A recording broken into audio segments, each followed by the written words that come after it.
Hei, bine ai venit la The Brain Connector, podcastul în care credem că totul începe în mintea noastră. Astăzi deschidem a doua serie de 3 episoade pentru Women for Cyber România. Eu sunt Octavia Lojniță și vorbim cu o profesionistă care face legătura între Europa și țara noastră. Vorbim despre finanțare în cyber security, dar și despre curajul de a construi cariere în Europa și de a reveni acasă cu experiența acumulată. Daniela Bularda este Program Officer la European Cyber Security Competence Center, ECCC, și are un parcurs profesional impresionant.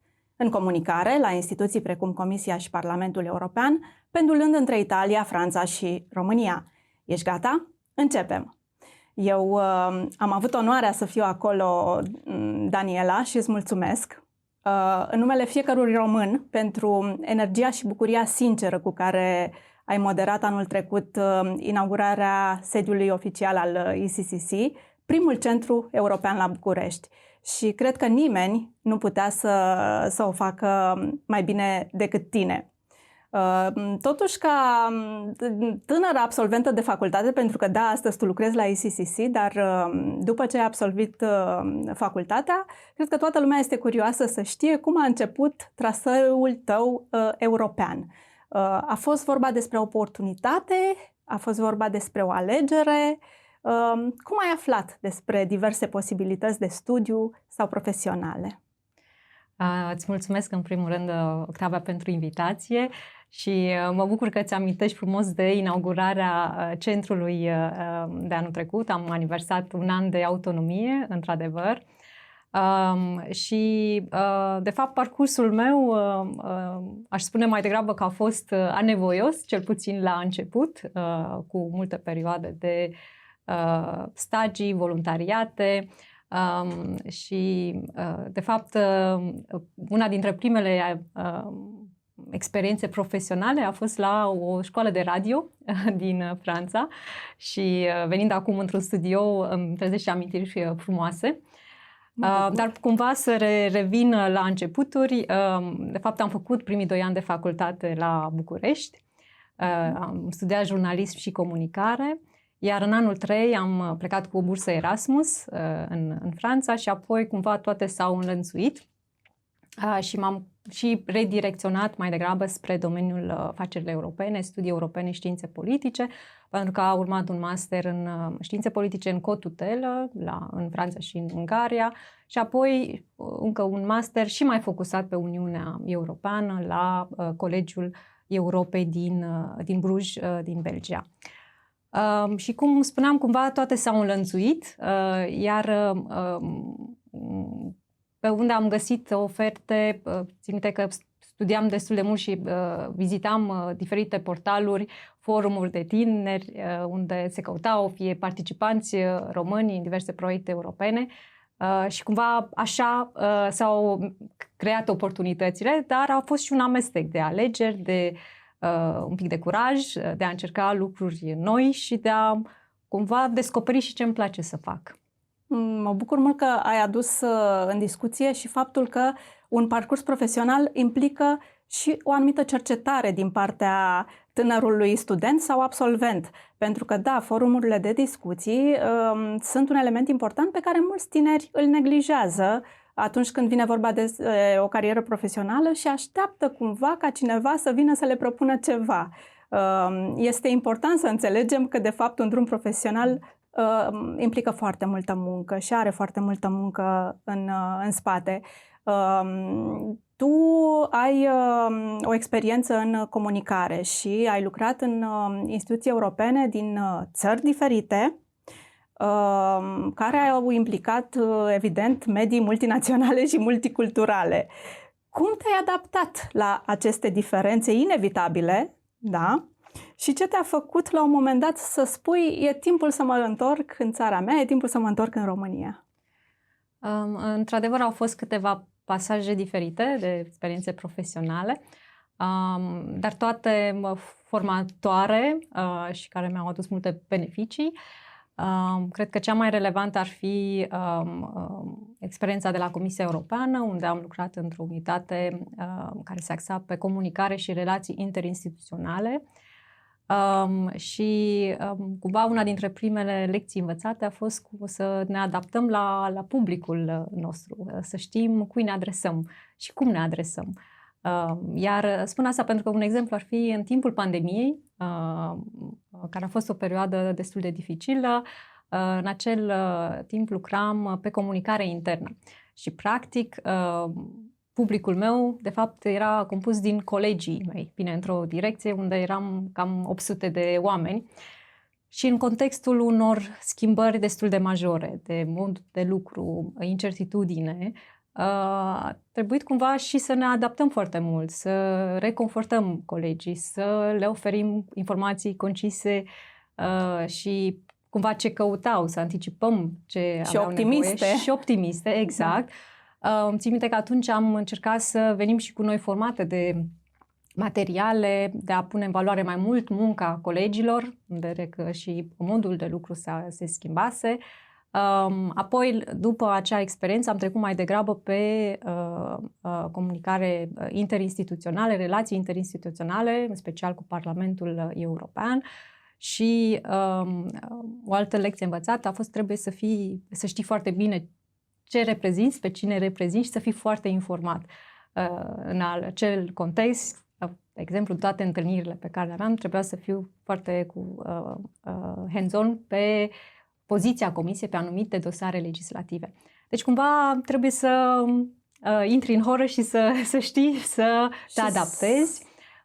Ar mai fi cumva astfel de contexte și diferențe de cultură într-o oarecare măsură, pentru că sunt echipe multiculturale, dar văd asta ca pe o, de fapt, necesitate și normalitate, pentru că se lucrează mult mai bine în astfel de echipe și aș spune și echipe care asigură cumva o paritate de gen, o astfel de diversitate și cumva adaptarea nu o văd ca fiind un efort major atât timp cât este deschidere către ceilalți, curiozitatea, aprecierea muncii de echipă până la urmă, deci un amestec. Îți mulțumesc pentru această adevărată lecție de adaptabilitate în direct, da? Pentru cine se întreabă ce înseamnă să comunici cu colegii tăi într-un mediu multinațional, multicultural și în condiții de lucru online, în pandemie sau într-un oricare alt context care implică nesiguranță, inclusiv în mediul profesional. Și dacă am vorbit de adaptabilitate și de profilul comunicării atunci când vorbim de colegi, o să schimb puțin registru și o să te întreb ceva legat de ECCC, pentru că tu, ca program officer, ești implicată direct în apelurile din programe digitale europene și care ar fi, în viziunea ta și din experiența pe care o ai până acum, cele mai frecvente greșeli pe care le fac aplicanții și ce sfaturi le-ai da celor care vor să scrie un proiect reușit în domeniul securității cibernetice? Este un astfel de proiect deschis tuturor? Da. Asta mă face să mă gândesc că de fapt n-am răspuns un pic mai devreme și cumva de ce m-am întors în România, pentru că da, acum 2 ani m-am alăturat echipei de la Centrul European de Competențe în materie de securitate cibernetică, primul organism european care are sediul în România și care are misiunea de a contribui la strategia, la autonomia strategică a Uniunii Europene, dar și să îmbunătățească capacitățile de securitate cibernetică în statele membre a rețelelor informatice. Ceva important de menționat ar mai fi și faptul că avem acest centru, dar și o rețea de centre naționale, de unul în fiecare stat membre, și care au un rol foarte important, activează ca puncte centrale la nivel național pentru comunitatea, ecosistemul cyber, pot oferi asistență tehnică pentru entitățile care vor să aplice la oportunități de finanțare. Și aici, cu privire la aceste oportunități de finanțare, într-adevăr, ECCC, mai pe scurt, oferă fonduri din 2 programe principale ale Uniunii Europene, și anume Europa Digitală și Orizont Europa. Bun. Și profilul aplicantului. Profilul aplicantului, aici voiam să revin. În acești 2 ani de când sunt la centru, într-adevăr, au fost anumite procese de evaluări. Noi lucrăm prin apeluri de proiecte pe diferite subiecte în conformitate cu programul de lucru. Anul acesta, la început, am publicat, de exemplu, primul program de lucru din Digital Europe Program pentru următorii 3 ani. Și deci aceste apeluri sunt deschise pentru entități atât private cât și publice, cu mici excepții în anumite situații.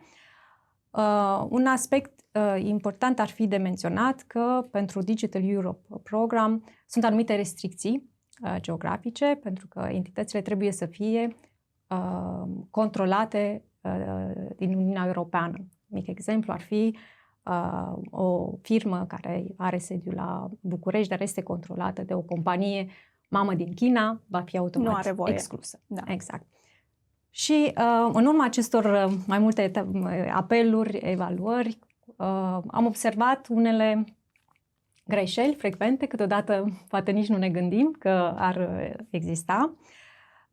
Iar o primă constatare ar fi cumva confuzia între cele 2 programe. Orizont Europa și Europa Digitală. Foarte bine să subliniem diferențele atunci. Exact, pentru că cei drept Europa Digitală este un program mai recent și aplicanții sunt mai degrabă obișnuiți cu Orizont Europa. Iar principalele diferențe ar fi, în primul rând, scopul fiecărui program, pentru că Orizont Europa se focusează mai mult pe cercetare, Europa Digitală mai mult pe folosirea tehnologiei, crearea de soluții IT. Un alt aspect de diferențiere ar fi rata de finanțare, foarte importantă pentru un aplicant care dorește să aplice, pentru că Orizont Europa are de obicei o rată de finanțare integrală, 100%, pe când vorbim de cofinanțare la Europa Digitală. De obicei este 50%, însă pentru IMM-uri poate ajunge până la 75%, tocmai pentru a facilita participarea acestor IMM-uri în proiecte. Foarte interesant. Deci, practic, un aplicant trebuie să citească în primul rând cu atenție descrierea apelului respectiv și să știe foarte clar cum îi se potrivește programul în cadrul căruia aplică. Exact. Pentru a evita aceste confuzii. Atunci vin cu o întrebare. Care ar fi zonele de cercetare în securitate cibernetică pe care CCC le consideră prioritare în următorii ani, pentru că am vorbit despre cele 2 programe, dar care zone ar fi prioritare și ce ar trebui să facă România sau Europa de Est, să zicem, ca să fie relevante în competițiile pentru aceste apeluri? Da. Spuneam că am publicat recent, este disponibil pe site-ul ECCC, primul program de lucru, Europa Digitală pentru Cyber Security, și acest document cumva este organizat pe anumite priorități care au fost definite în urma consultărilor cu statele membre. Și ar fi 3 mari categorii. Prima prioritate pentru investiții pentru următorii 3 ani ar fi noile tehnologii, inclusiv tehnologii bazate pe inteligență artificială, dar și domeniul tranziția către criptografia, post-quantum cryptography. Apoi, un al doilea calup de investiții ar merge către implementarea regulamentului pentru solidaritatea cibernetică. Și aici vorbim despre consolidarea, dar și crearea de așa numitor cyber hubs, atât naționale cât și transfrontaliere, și crearea unui sistem de alertă european, deci la nivelul Uniunii. Iar o a treia categorie ar fi activități în sensul mai larg pentru îmbunătățirea rezilienței cibernetice. Și aici includem, de exemplu, și suportul pe care ECCC îl oferă centrelor naționale pentru buna funcționare, dar și unor cumva priorități emergente. Avem, de exemplu, în acest moment un apel pentru securitatea cibernetică pentru sectorul sănătate, pentru spitale. Pe viitor pot fi alte priorități politice care pot apărea. Observ așadar că este vorba în mod firesc despre capacitatea de apărare în fața atacurilor cibernetice, dar și spre o predilecție pentru inovație, tot ce înseamnă inovație, și cred că este o temă de gândire pentru implementatorii de politici în domeniu în România și inclusiv de politici educaționale, sau mai ales pentru a actualiza programele de învățare la nivel liceal și universitar, mai ales universitar. Și pentru că vorbim despre universități, eu te-aș întreba acum dacă o elevă de clasa 12-a, deci înainte de a intra la universitate, te-ar întreba cum știu că aleg corect și că opinia mea la 18 sau 19 ani este bună pentru viitorul meu, ce îi răspunde? Este o întrebare foarte bună și așa, ca o scurtă paranteză, cred că în primul rând trebuie să încurajăm ca tinerii să-și exprime opiniile și ca o constatare personală, cred că noile generații sunt mult mai dezvolte față de generația mea, care cumva lua totul mot-a-mot și fără să se îndoiască prea mult de... Nici nu aveam atâtea surse alternative de informare. Și asta este adevărat. Însă i-aș spune să fie încrezătoare că alegerea ei, atât timp cât crede în ea și că își creionează parcursul cu încredere, va fi o alegere bună. Apoi, cumva, și dacă alegerea se dovedește să nu fie tocmai cea mai bună, nu-i nimic, ne ridicăm, schimbăm direcții, cumva, până la urmă, ne adaptăm. Și opiniile sunt relevante, dar cumva i-aș spune e important ca opiniile să fie formate și să se bazeze și pe surse de încredere, pentru că este foarte ușor să cădem în capcane și este extrem de important să fim bine informați și din surse de încredere. Atât în mediul online cât și în afara lui, pentru că nu ne limităm la asta. Îți mulțumesc, Daniela, și trecem acum la o serie de întrebări fulger. Avem în podcastul nostru o secțiune care implică câteva întrebări la care răspunsurile pot să fie un cuvânt sau o expresie. Dacă ai putea implementa o singură aplicație pentru comunicarea internă în instituțiile europene, care ar fi aceea? Cred că aș implementa o aplicație de socializare profesională, interinstituțională. Și aș spune asta pentru că m-am confruntat cu dificultatea de a afla, de exemplu, la nivel operațional, cine lucrează pe un anumit domeniu din altă instituție. Și cumva facilitarea acestui schimb, dar e important. Un om de comunicare nu putea răspunde decât astfel. Ultima lecție de viață învățată într-o echipă multiculturală. Cred că aș da un exemplu de la echipa de acum, de la ECCC, pentru că într-adevăr este o echipă multiculturală. Și lecția ar fi că comunicarea clară, concisă, chiar dacă avem o limbă comună, cum e cazul nostru engleza, este important să evităm jargonul. Iar dacă sunt dubii, întrebarea am înțeles bine este cheie în orice circunstanță. Ce greșeală în comunicare vezi cel mai des în proiectele europene? Aș menționa două. Prima, de fapt, cred că este o omisiune, pentru că una dintre regulile proiectelor pe care trebuie să le respecte este să se asigure că în materialelor de comunicare indică faptul că acel proiect a fost finanțat sau cofinanțat de către Uniunea Europeană și în anumite cazuri ori se omite acest lucru, ori este neatribuită această mențiune. Foarte bună Iar precizare. o altă constatare este faptul că poate, fiind așa un domeniu mai special, rezultatele proiectelor nu sunt întotdeauna comunicate într-un limbaj mai simplu, pe înțelesul tuturor și care să prezinte beneficiile pentru societate, pentru oameni. Da. Bun, bine de știut. Dacă ECCC ar avea un emoji, care ar fi?